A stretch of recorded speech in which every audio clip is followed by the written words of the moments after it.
Welcome to the Indie Author Spotlight, where we interview indie authors about upcoming releases as well as life as an author, presented to you by Books, Brews, and Dogs. You can visit booksbrewsanddogs.com, purchase a blind date with a book, and support animal rescue efforts. Books, Brews, and Dogs is where you can buy a book and save a dog or a cat. Hi, everybody. Welcome to the Books, Brews, Dogs Indie Author Podcast. We're here today with L Jackola, or Jody, and I'm really excited to finally get to do this interview because Jody is one of the first authors that I reached out to um, when I first started Books, Brews, Dogs to see about getting indie authors on the table. And so one of the books that we got from her was the Petals and Lies books, which was so much fun to read. It's one of her fairy tale romances, and her romances are spicy. So, if you like spicy romance, she's definitely an author you want to look into. So I'm really excited because you have so much going on. You have lots of books out already. You have lots of books that are coming out, some that will be revealed right before this podcast actually airs. So, um, I'm kind of excited. I feel special, like I get to know a little bit before everyone else. Um, Yeah. so how are you doing today? I am doing fine. Like I said, I'm fighting a cold, so I sound a lot more scraggly than I normally do. Yeah, But you know how it goes. It's that time of year. it Yeah. definitely. It's been rainy here. I was sick last week, and it's been raining the last 2 days, so that's part of why the hmm dogs are but they always seem to do that right when I about to do an interview. It's like they They know, so do. they want to they're Yeah. like, Yeah. "You're about to be busy, Mom. Let's start pestering you now." Um, It's true. so so let's talk a little bit about your because you have that the Petals and Lies is part of a fairy tale retelling series that you have. hmm That's the Yeah. first book of yours that I've read. I've also read Paper Flowers, which is one that is a newer release, and Yes. um I see that one behind you on your bookshelf as well. Uh Yes. so we'll get into that. So Okay. you have fantasy romance, and that's your retellings, and then I think you have a few others outside of that. And then you have some contemporary, and your contemporary follows quite a few different I think you have some mafia ones in there as well I as do. just some Yeah. general love ones and everything. Yeah, So I you have a hard time deciding whether I want to stick to fantasy or go romance. So that's why I've kind of changed my branding to more multi genre author now because I love both sides of that genre. I love fantasy and I love fantasy with romance and adding the spice in there and just mixing it up. And then I love writing the romance. I wrote the Mafia romance series first and then got the idea for the contemporary romance for Paper Flowers, which is now a series. It's going to be a series. And then The Wishing Thread, which just came out yesterday. So yeah, I'm all over the place. But it's all romance. so your for Petals and Lies, that's part of Mhm. your spelling series. Yeah. And I think it was your second book in the retelling series because of Candy and Betrayal was the first one. Then you Yep, have a Beanstalk one. That one I is do. Giants and Vengeance. It Murphy, is of Giants and Vengeance. Yeah, that's Jack and the Beanstalk. come on. Murphy, come. Good boy. He Good wants to make boy. an appearance. Oh, I know. Can you sit? I Can wish see the tail. you could see the tail. I know Can see the tail going back and forth. I need to get a camera stand where I could put a camera down here so you can see the dogs. Come on, come get it. Can we get your nose in here? No. You're not gonna jump. Okay. Not gonna photobomb today, just the tail. Yeah. Um maybe I can angle this down a little bit and See if we can try that again. Nope. No, they're not. They're not playing Oh, ball today. there's Got a a little mouse. bit of nose from this one. Yeah, got a little bit. Um, so I don't want to Yeah. angle it too far down because the behind me is a mess because I'm just Oh, moving sure. the office from one room to another. Yeah. Um, so but so the of Giants and Vengeance, and then you have the one that's coming out, which is you just said it. So that one's Juniper in the Storm. Okay. Yeah. Yeah. So that one is not going to be part of the three book series. It had Hmm. originally been part of that, but then when I wrote it, it was so huge that I had to split it into two books. And Oh so wow. it didn't fit right in that Wicked and Twisted series. Hmm. So that one ended up being two books. So it's a duet because it just had so much story to tell that it was way too big. Yeah. So that one, I haven't set a release date as of today yet. I think it's sometime in April. I just haven't set the specific date yet, but that'll be out in April, and I'll do the cover reveal and everything before this comes out. And that one I'm excited for because that one's based on the juniper tree, which is one of Grimm's fairy tales, but Hmm. not as many people know it. So it's much darker and it is much it's just like not a happy kind of frilly. Of course, none of the Grimms are, but but it's highly inspired by that. I don't, so my mic is usually pretty good about drowning out background noise, so Mhm. you can see him. He is just, Yeah, I can I see him want to now. play. I want to play. Yeah. Huey, what are you doing? So, but I mean, in all honesty, Yeah. they've been cooped up for like 3 days because it's been pouring rain and they won't go Mm, outside and play in the rain. And so yeah, no, they're getting, they're antsy. I'll just have to do this while we're talking. You're multitasking. I know. Well, sometimes the mic picks up the bark, sometimes it doesn't. But he's just like, well, go get a toy. Go get it. Go pick one. There it goes. And the husky's just sitting here like, Mom, you have the treat jar on your desk. I just want one of those. Just give me one of those. You didn't bring the toy. Where's your bunny? Go get your bunny. Go get it. Go find it. I am so sorry.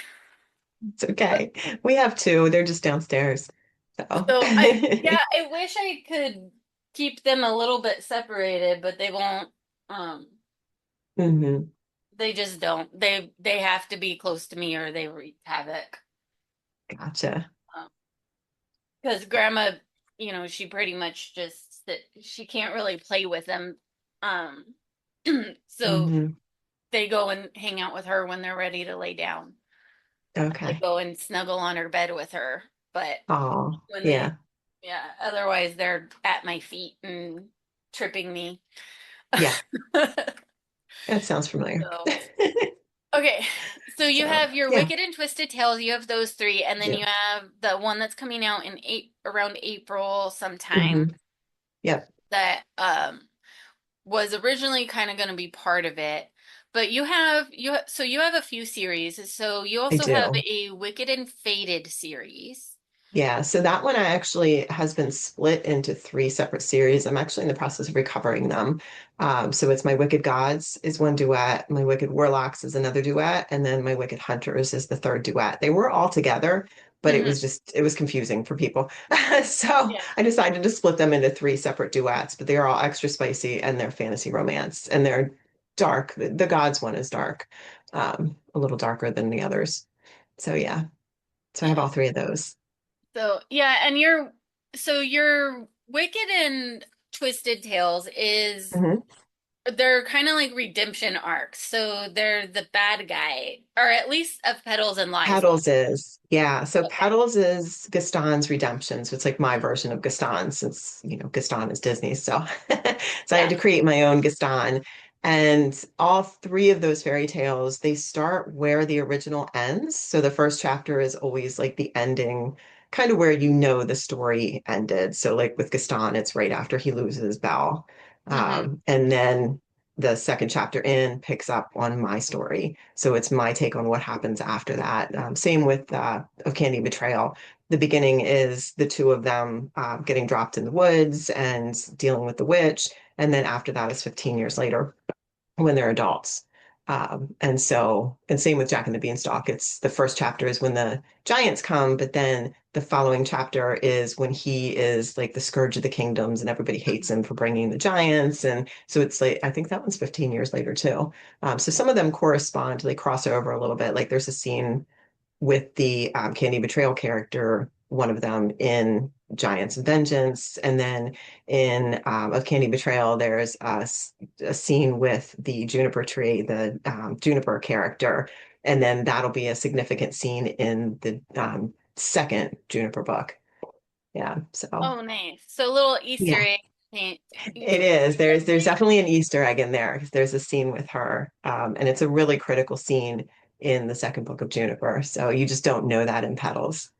yeah, because these can all be read as They standalones. But if you read can. all of them, then you'll see little crossovers and little things that Yeah, tie. little fun So stuff. Yep. I love things like that. I love because I read a lot and I love series because you fall in love with a character and fall in love with the world. Hmm. But sometimes you do need a break from that. But Yeah. it feels like everything is always a series, and so finding stuff where you can read it as a standalone, but it's still happening in the same world and you're still Hmm. connecting with different characters. Those are perfect, like I need a break in the middle of this really intense, Yeah. you know, series that I'm reading. I always use Wheel of Time, I think, as my because it's such a Okay. long, it's like It's a big 12 one. books, right? Yeah. It's one of the longest series. Um, I think it might actually be 13. Yeah. Um, Yeah. I haven't read that one, but I know it's big. yeah. I have the first So, book, but I haven't um, gotten to it yet. Yeah. so it's sometimes you just feel a little bit like you need like, okay, I gotta break this up so I can process it because a lot, Hmm. all the things happening, or when you have really intense or really heavy topic Yeah. series books, that it's great to have these other little kind of bite-sized stories, It you know, is. And 300 to 400 pages that you can just kind of take a break and then jump yeah. back in. Yeah. And I And love doing that. I've found my first series was, you got to read the whole series together. It was 6 books. But then when I got into The Wicked and Fated and I wrote The Wicked Gods, and then on, I've been doing like they're in a series, for example, my Mafia book or my Mafia series. It's a 4 book series, but each book within it is a standalone couple story. It's just the couples are all interconnected and the plot's interconnected. So you get your happy ending at the end of book one, you get a happy ending at the end of book two. So you get everything's resolved within that couple. But then you also have like the ongoing little kind of plot that is underlining it. And the characters are all related. Same with my Wicked Gods duet. So the gods, the first book is the God of Terror, and then the second book is his sister, the Goddess of Delusion. So they're interconnected, but they can be read as standalones if you don't mind getting like some spoilers if you read book two first. Yeah, and Paper Flowers will be the same way. So the second book is Paper Horses, and that's the main character, Gabe's, his sister's story, her second chance story. So I love doing that because it still gives me a series and it gives you characters that I can then intersperse between the following books. But it's like you said, it's one and done with that love story. So, or with that fantasy story, and then you can go on to something new with a new set of characters. So I like doing that. yeah, and you do with Paper Memories, you do have another book on the horizon I do. already, Yep. um, Yep. called Paper Horses, right? Yes. Um, Yeah. Yeah. so So, I heard that I got that from the end when I finished Paper Flowers. So Paper Flowers hmm. is the second book of yours I read. So I read one of your fantasy novels and one of your contemporaries. Yeah, which are less spicy than the fantasies. Yeah. Definitely So less spicy. yeah, it was less spicy, but there are still spicy moments and Hmm. spicy There are. implied moments. So you have Yep. some where you go into detail and some where it just says, you know, I don't remember exact words, but Yeah, it's a little more you emotion pleasured based. me or we did that Yeah. and it was fun It's and a little more of a summary. Yeah. yeah. Yeah. And then but Yep. then you do have some scenes that are more detailed in there as Hmm. well. Yeah. So I loved how playful you are with your characters in the fantasy novels. And you're playful with the characters in your contemporary Paper Flowers, but they Hmm. are more serious. They deal with more serious life things. Yeah. Um, there's not as much banter and quick wit that was happening in Of Petal and Lies between the two mains. Yeah. You know, there Yeah. they were a lot of like back and forth in Of Petal and Lies, and it was a lot of fun to read, and you'd sit there and laugh, and Hmm. which is great because in Of Petal and Lies you do deal with a few heavy topics um, Hmm. throughout that book, and so Yeah. having that banter and stuff kind of helps lighten that aspect of it. Yeah. Yeah. Um, but with Paper Flowers. Um, I'm actually really impressed how well I'm doing with the names. It might There's so help that many. the book is sitting right behind you, but I am terrible, terrible with names. Um, so like if you look at the last interview that I just dropped, which is with Jason Drake, it I talk about how I forgot my D&D character's name. The name that like they were calling me out in the story and I'm just sitting at the table because they were using my character's name and I'm just like "Duh, duh, duh, duh, duh." Like it's written down, you've been using it Yeah. for years and I still just completely You spaced just, like who are they talking yeah. about? It Well, you're doing well with the book titles.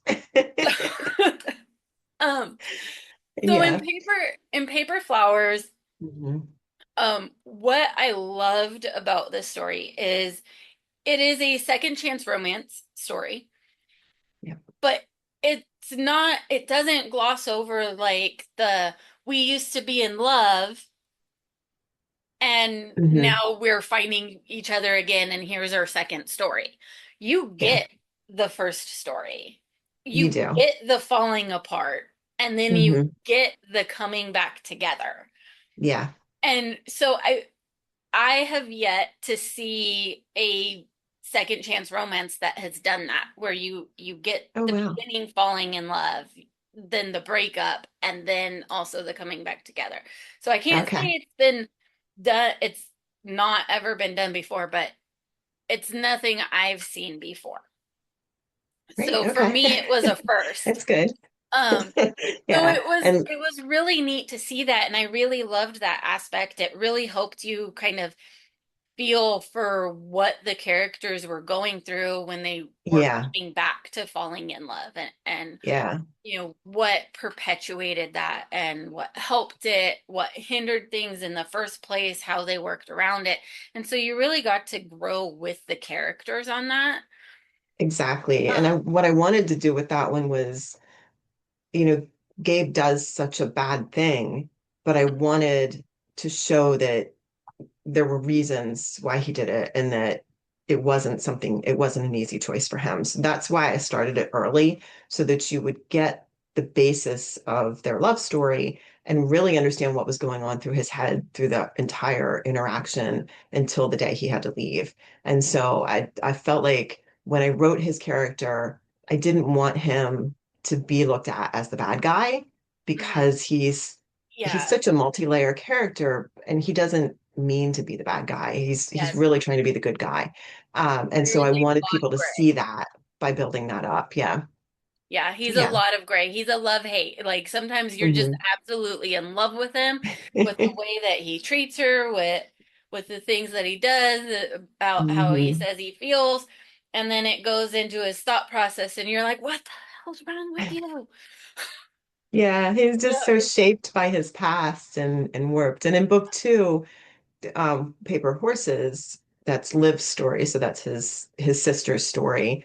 You'll which you see do hear a more. little about in Mhm. Paper Flower. You do hear a little bit about You that in Paper do, Flower. yeah. I do drop a And little there's bit of some hints. resentment there.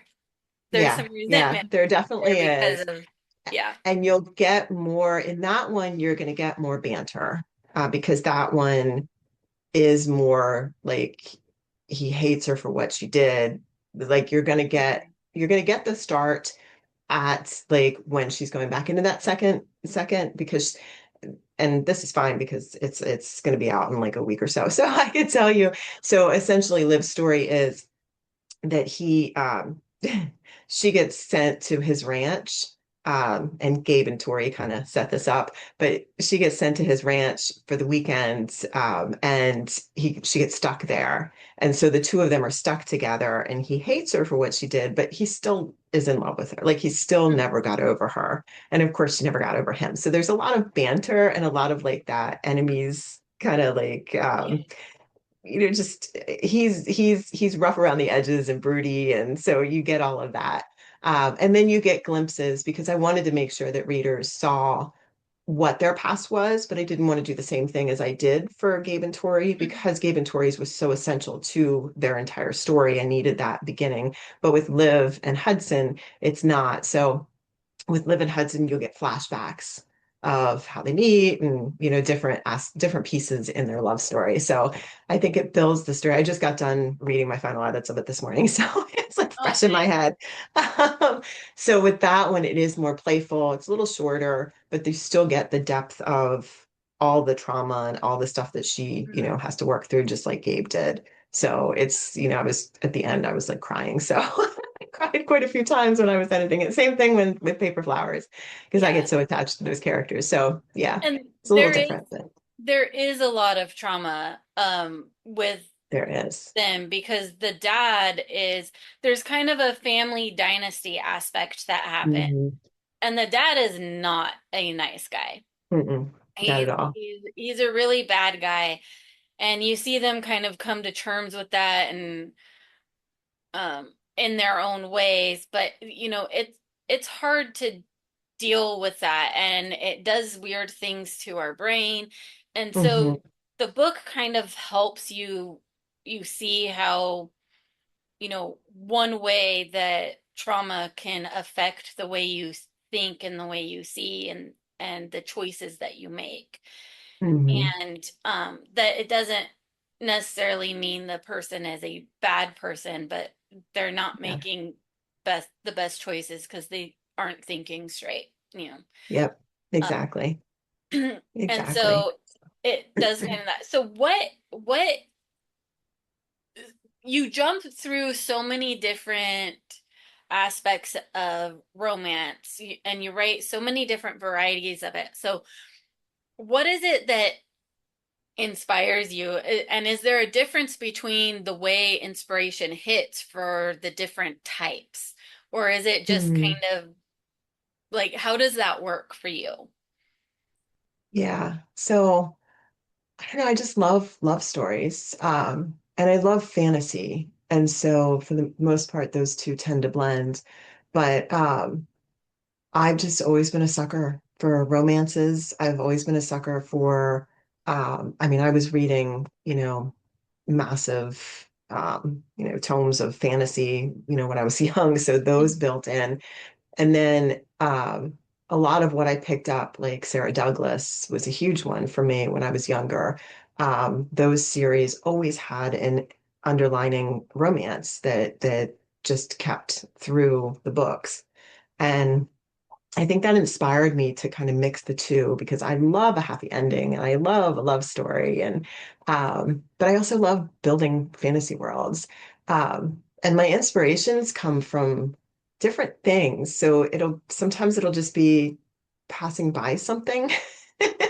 Like for example, I was driving my daughter home or back to school one year and there was this, I think it was winter, it must have been winter. And there was this like clump of like, I guess they're beech trees where they peel, and they kind of get white. And I saw that and was like, that would make a really good scene. And so that inspired like the third book in my Wicked Hughes series, Mhm. where she's trapped in this forest of living souls or souls that get stuck in the trees. So like little things like that will inspire me. Um, Sometimes it just comes to me with Paper Flowers. It was the cover. It was a cover that was pre-made that I saw on Threads. And I was like, oh, I want to write their story. And so I wrote their story. Petals and Lies. I am I'm such a huge, as you can probably tell, I'm a huge Rapunzel fan, but I'm Mhm. also a huge Belle fan and Beauty and the Beast. And I love Gaston. I know that's twisted because he's such a creep, but I love him. Like he's my favorite villain. And so we were doing a puzzle because I get those like we go to Disney a lot and I get those like big Disney puzzles. So we did one of all the villains and well, we have one of multiple villains, and this one was like all Beauty and the Beast. So it was all Gaston. And we were working on that together and with my daughter and my son. It's like, what if I did a Gaston redemption? And so his story just came to me because I was sitting there doing a puzzle. So they come randomly to me, and sometimes I have like a list this long of story ideas that I have yet to write, that I'm just like slowly catching up on. So so yeah, they just come to me. It never stops. It's overactive So imagination. when you get those inspiration or the when that is inspiration hits, how do you go Mhm. from the inspiration to the book? What does that look like? How do you outline, like, what is the Yeah. process from going from inspiration to getting it to paper? Yeah, so I wish I had a process. No, actually, I don't wish I had a process. So I am not a plotter. I can't sit down and plot out a book. My brain just doesn't work that way. I am, I sit down, and I know this sounds strange. So I see, like I can kind of picture scenes in my head. So like I'll be out for a run and I'll have my music on. Music is a huge muse for me. So I'll have a song on, I'll listen, and I can envision the scenes in my head, or like if I take a long drive, like I'm driving my daughter to school 2 hours, I put music on and I can picture the scenes of the book. And so that's like the only piece of plotting I would say I do. Otherwise, I just sit down, the idea's there, and I just sit down and I write. Mhm. And I know that sounds funny, but I do. I just sit down and I start the first word, and it just comes to me. My brain has always been, I've always been overactive, had an overactive imagination. My therapist that says I have ADHD, even though I didn't test for it because I've masked it for 40 years, but I know I do. So I think that that's my focus. It's like the only time that I can quiet my brain because I'm sitting there and I can sit there for hours and just write, 2 or 3, 4 hours and write. And the story just comes to me. So I wish I had advice to somebody. And now I've been writing for 8 years. So 2018 was when I first published my first book, and it was not as easy back then. Yeah. The process is built through years of writing, and Wishing Thread is my 30th book that's published. So I've been through a lot of books now. I've also worked with a lot of editors, so I've learned things to look for in my writing. And I I have the process down now after years. When I first started, I would just take my notebook with me to work. I worked for an investment firm, and when it was quiet, I would take my notebook out. I would write and write the scenes.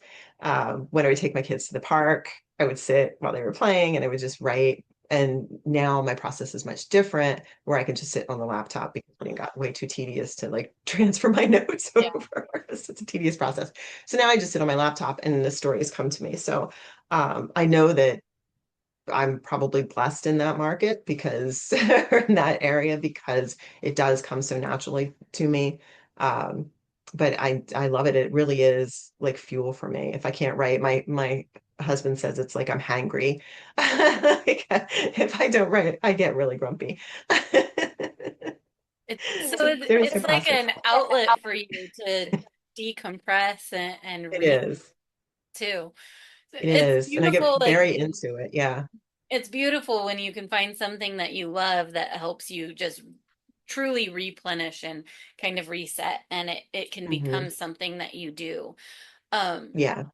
so you said you used to work. So are you a full-time writer now? Or Yeah, so I how? took the plunge. I worked in investments for way too long, 15 years at my last company, 25, I think altogether. And I took the plunge about a year, almost 2 years. It'll be 2 years in May, and went full time. So it's been a struggle. It's been a learning struggle, a learning curve on figuring out how to run a business because running a business is very different than working for a business. Yeah. So And it is a different beast altogether. it It can really be is. a rewarding one because even though you're struggling with a lot of things, like you don't have to wake up, and I've had to kind of go back to working a part-time job while taking care of grandma and doing this other stuff. And last year I had made Books Brews Dogs my main business.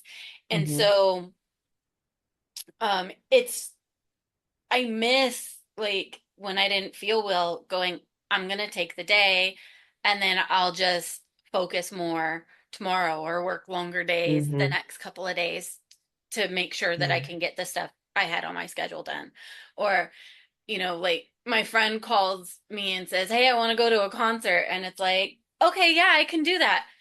I can't do that anymore. Now I have to like check in with all these people, and so there's a lot of give and take, but that Hmm. the full control over your schedule of when you can do what and how you're going to do it and being able to rearrange it.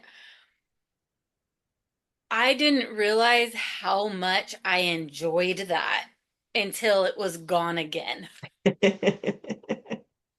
Yeah. And I was like, I get wow, it. I know I'm spoiled now. this is, yeah, I'm like, this is really hard to do.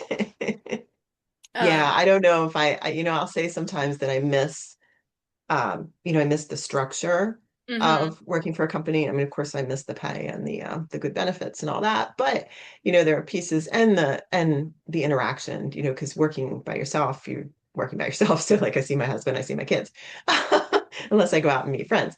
So, I don't have that main interaction. But it is a strange thing to just have all those hours to to work with when you didn't mhm, before. Before I was waking up at 5, I would write for 2 hours before, I had to get my son off to school.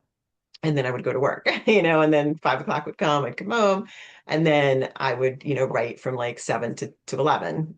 So yeah, it's nice now, not that I don't still work till like 11 o'clock at night now because I'm running a business, but it is nice to make my own hours. So I yeah, fit like going back to school because going back to grad school was one of the things I wanted to do, get my creative writing MFA. And so I could fit that in now versus, when I was stuck with a structure and, not being able to get to a 4 o'clock class and things like that. So it gives me more freedom.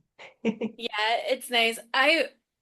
So I have insomnia, and Mm. so there was often times where when I would be in that bout of insomnia, it kind of seems to come and go. Like, yeah, it'll be like 3 days at a time, and then I'll Mm. be good for a week, and then I'll have it again, and then Yeah. um, and I used to be able to get up and work and do things in the middle of the night because I didn't have to worry about if I was tired the next day, and now Gotcha. because I might have to get up and be at work at 10 a.m., I need to at least relax, or, so I'm Hmm. not overdoing it. Yeah.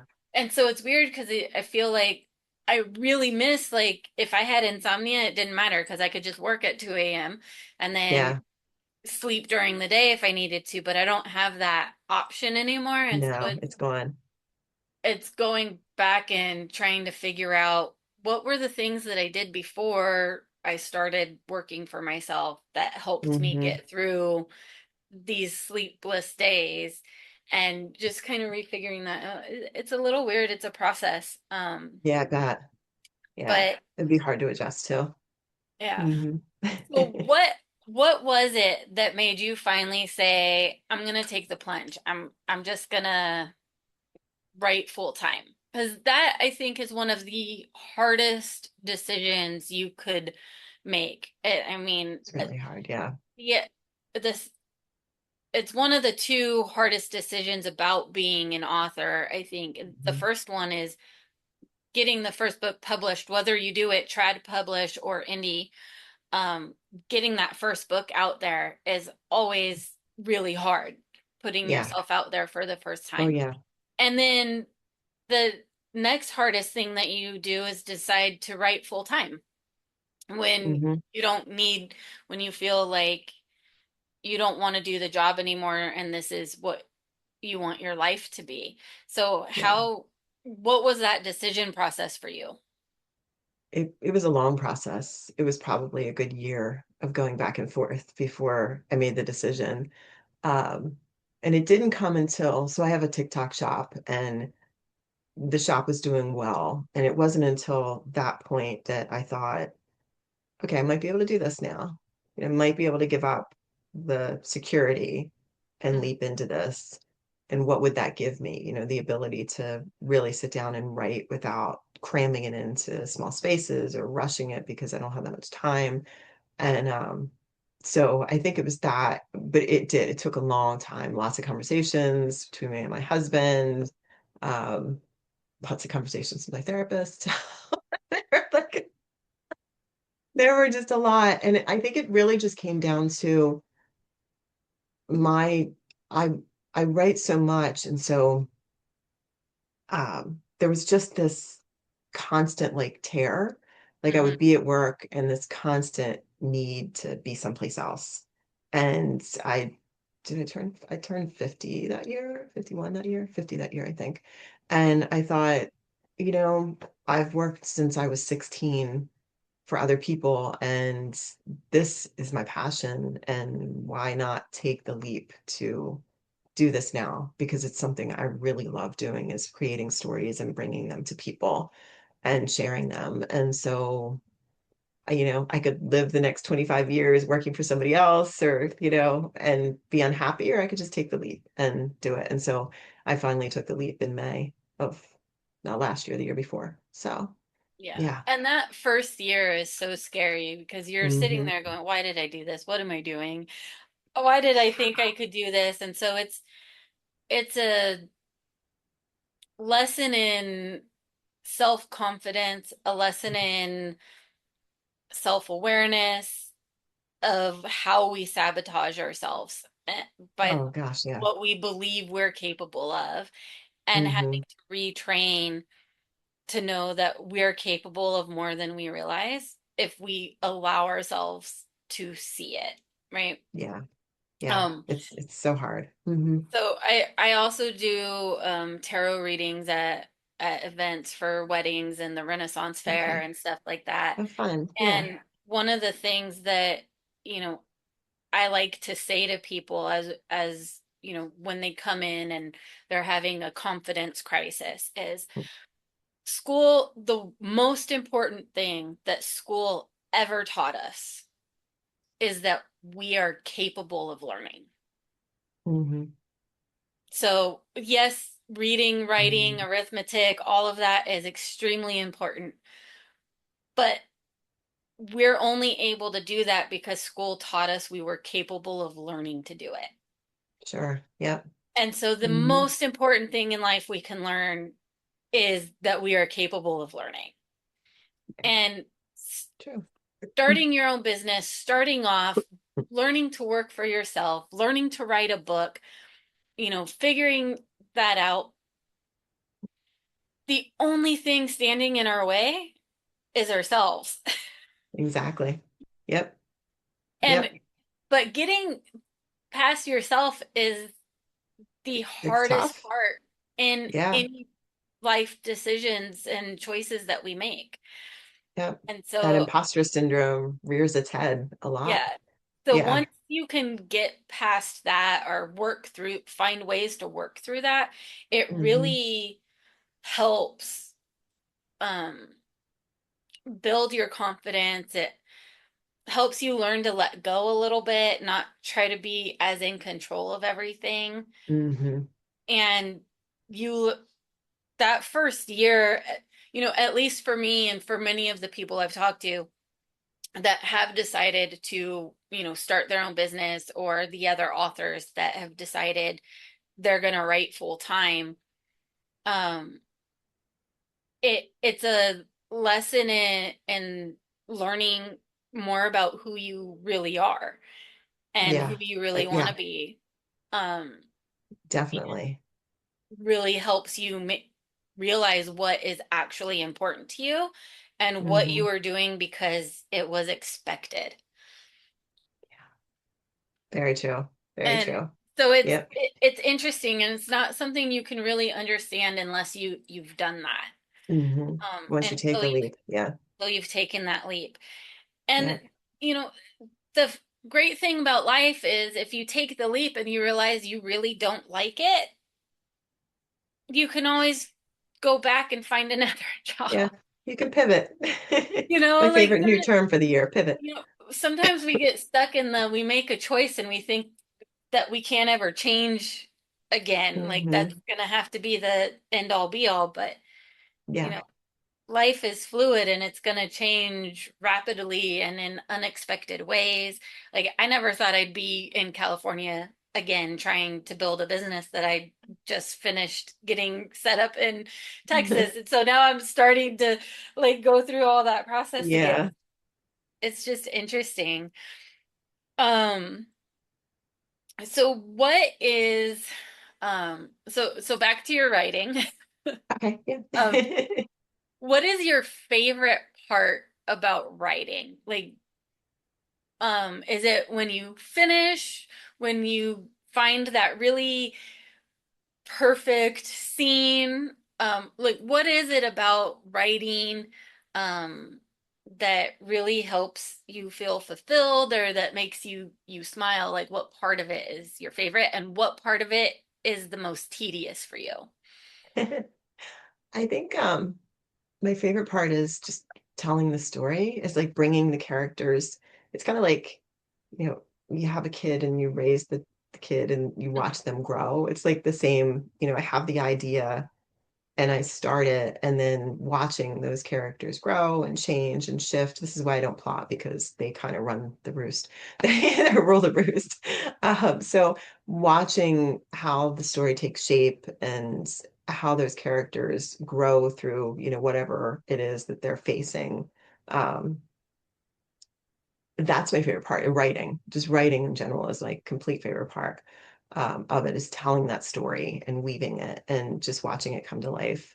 Hmm. um, I do love editing too, but I am anxiety-ridden perfectionist. So editing for me is after like when I'm on the sixth round, I get very in my head about, is it ready to go? Is it not ready to go? Is it ready to go? Not ready to go. Really like very strict process. So editing is like a love-hate for me. So I love it when it first starts because I love rereading the story and saying, oh, that worked out well. Like this, okay, this really sounds good. But then I also hate when I've read it 10 times and then I'm like, wait, I've seen this before. Oh, because I've read this story 10 times now. And I start to second guess myself on things. So, um, and then the marketing. I mean, the marketing is really the part that is probably the most challenging and the hardest and the most frustrating for me in terms of writing and having your book out there and trying to get people to see your book. That's the Hmm. hardest and the most uncomfortable for me, because I call myself an introverted extroverted introvert. So like I can function fine when we're talking like this, but I don't like to get out there and sell myself, if that makes sense. So it does push Perfect boundaries of sense. comfort and all that. Yeah. That So, is probably, I think, the hardest thing hmm. um for just about anybody is learning the marketing. And what once Yeah. I can free up a little bit more time and maybe get back to doing this full time, I do want to take a marketing class because goodness knows I could use it. Hmm. Yeah. And Yeah. it's it marketing is the hardest aspect, and it feels so tedious because I feel like I Mm-hmm. don't know what I'm doing. And you're pushing through you're trying to push through all these big corporations that have, you know, teams of people working on stuff, and you're trying to do all of that By yourself. through Yeah. your by yourself, Yeah. or maybe a friend that's willing to help you, or a Hmm. friend you can pay every once in a while to do something, Yeah. and so it's feels like we're starting out, you know, with our hands tied behind our back and our legs chained to the wall. We're just trying to drag it with us to push Very through good. Yeah. Good everything. analogy. It's just like, And screaming into the void at the same time as you're trying to drag it behind you. yeah.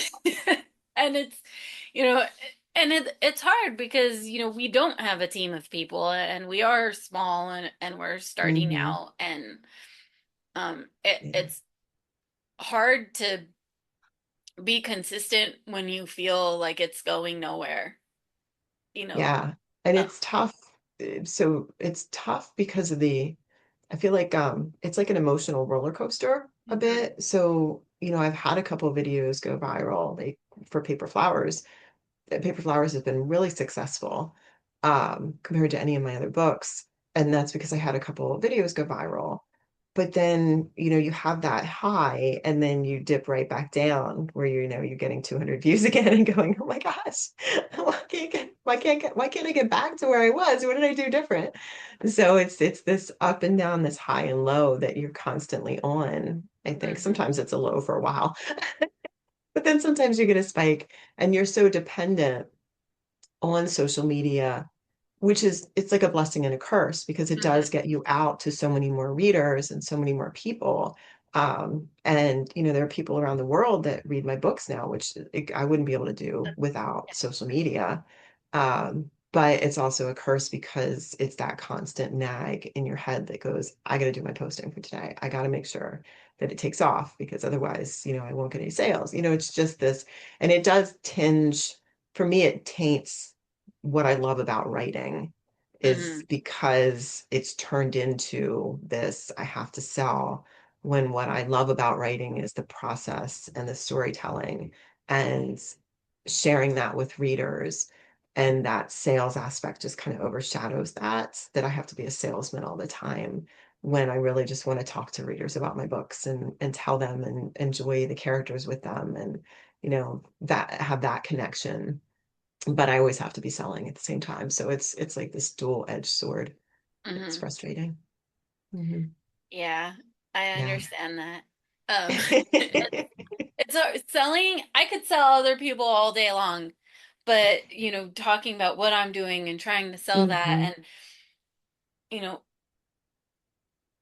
it's hard, and it's not because I don't think what I do is worthy, you know, um, but it's just you get this feeling like you're just, I don't know, like touting your own horn, tooting your own horn. You're just Yeah.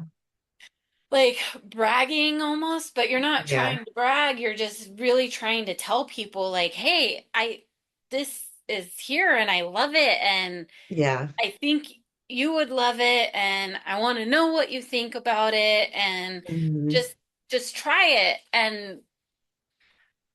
But and I think that's a societal thing too. Because don't brag about yourself, don't do, Yeah. and so we're kind of taught, it's not good to talk about yourself. You want to ask about other people. So when we're in a space where Exactly. we're required to sell ourselves, we get so out of our comfort zone. We do. Yep. Um, We do. And Yep. there's a lot of different layers as to why that is, but it, it is the reality of it. If you have your own business, you do have Hmm. to get comfortable with selling yourself. Yeah. You do have to get comfortable with saying what you do and why you do it and why it has Exactly. value, you You know. are the face of the And business. yeah, So, yep. Yep. so but it is tedious, it is hard. It is.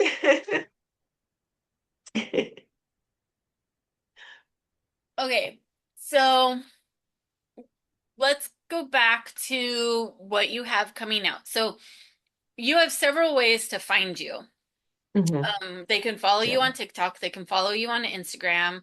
Um, you have your website, so you can get Hmm. updated information through the website as well.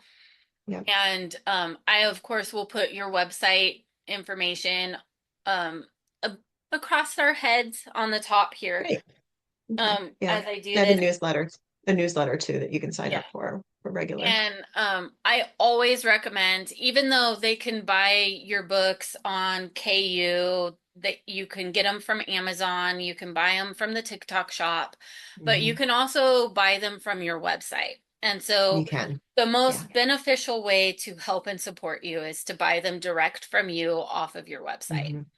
Yeah. Um, and that's always really important because indie authors make very little commission through any of the other Hmm. options of selling. You get pennies on the book when they're bought that way. So, but being able to buy directly from the author when possible is always the best way to go. So that's the way that I try to push and direct people to go to your website if you sell on that. Yeah. So We appreciate that. um, there are so many options to choose from with your writing, whether you like contemporary or whether you like fantasy, there's an option. You Mhm. have the paper flowers, which is just kind of a general love story. It's got a family dynasty aspect to it, but I wouldn't call it like a family dynasty book No, it's because more a that's second more chance. in I the call it a second chance billionaire romance is what I call that yeah, one. because the dynasty part's almost like a just background information and not Hmm.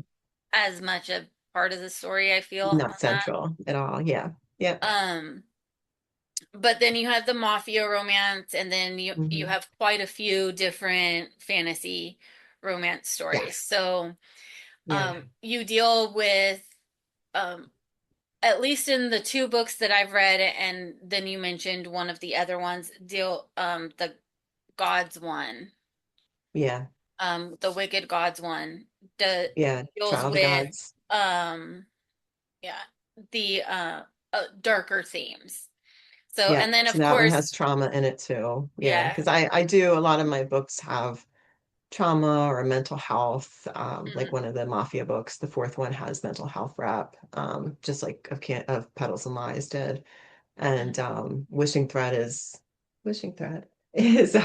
is dealing with aging. And there's a past of like verbal abuse from her ex. So I do put a lot of my characters go through a lot. They are very tortured, a lot I of love them. it when books deal with aspects like that though, because we learn a lot. Either, we know someone who's experienced it but don't really understand it, and the book can help us understand it a little bit better, Hmm. or, we've dealt with it ourselves and, the books can help us not feel so alone, Hmm. realizing that other people understand that aspect, or other people have gone through it because it's wound up in a book. So, you can't Yeah. be alone because, um, and so it's really nice and it humanizes the characters. It really helps you Hmm. relate because you're not getting that fairy tale character. You're getting a real life character. We've all done Correct. something in life that we wish we wouldn't have done. We all didn't, we all have gone through life. We've all been the bad guy or the good guy in somebody's story, depending. Hmm. We've all, had to try to be redeemed with Hmm. somebody or to somebody. Yeah. And, while other people, we could care less about being redeemed. And so when we see those things happening in the books, it really helps us understand like there isn't anything wrong with us. And so Hmm. it's always nice to see just human life reflected. Even through fantasy, right? There's Yep. all these fantastical things that are happening, but the characters are still human, Yeah. or human-esque. Yeah. they exactly. still have It grounds personalities, they them. still have experiences, and so it really Hmm. just helps you connect to the characters when they actually have real life emotions and consequences, and Yep, yeah, exactly. it's one of my favorite things. Oh, good. So, um, thank you so much for joining me today. I have had Thank you for so having much me. fun talking with you, and it's been a long time coming because we met what about a year ago, Yeah. I think, and we've followed each other and commented on each other's stuff, but we haven't really had a chance to talk to each other because we were both building our own Oh, businesses, yeah. doing our different things, and we're on different sides of the country, and Hmm. so Yep, um, that's true. I look forward to hearing more from you. I look forward to being able to buy more of your books to put on the table. Thank you. I can't wait until I'm back in a position where I can buy from indie authors to have you guys on the table again. That was one of my Yeah, favorite things to do. And everyone would gravitate towards your guys' books because they know they haven't great. read them before. They know they've not seen Yeah, it. yeah. No, we Um, appreciate it. so it's one of my favorite things because it helps you guys. It helps Mhm. inspire other people to read because they haven't, gets them into a space they've never been in before. And so I will get there again. It's just taking longer than I'd like. Yeah, it sometimes it does. You take a step back and then you have to get back to where you were. So Yeah. it So, will. but it's been so much fun talking with you. And again, you Yeah. can find Jody or L Jackola on TikTok, on Instagram, on her website. I'll have all of those links below the video and in the podcast description. So you can find her easily. You can follow her, sign up for the newsletter, get all the information. Uh, because there are so many projects coming out on top of the already 30 something books you have out. I have a lot this year So, that I wrote last year that have just been sitting. So yeah, there's a lot coming this year. so, so it's exciting. Um, and Thank you. again, thank you so much for joining me. I have really, Thanks. really enjoyed this. And then another way you can support is where you can support Books, Brews, Dogs in the podcast is like, subscribe, comment, share this podcast, which also helps the indie authors that are in the podcast. And if you want to go to my website, booksbrewsdogs.com, you can buy a blind date with a book, and 10% of the profits go back to nonprofit animal rescues. So there's several different ways you can help. And thank you everyone for joining us today. And we will see you soon. All right. Bye, everybody. Thank you.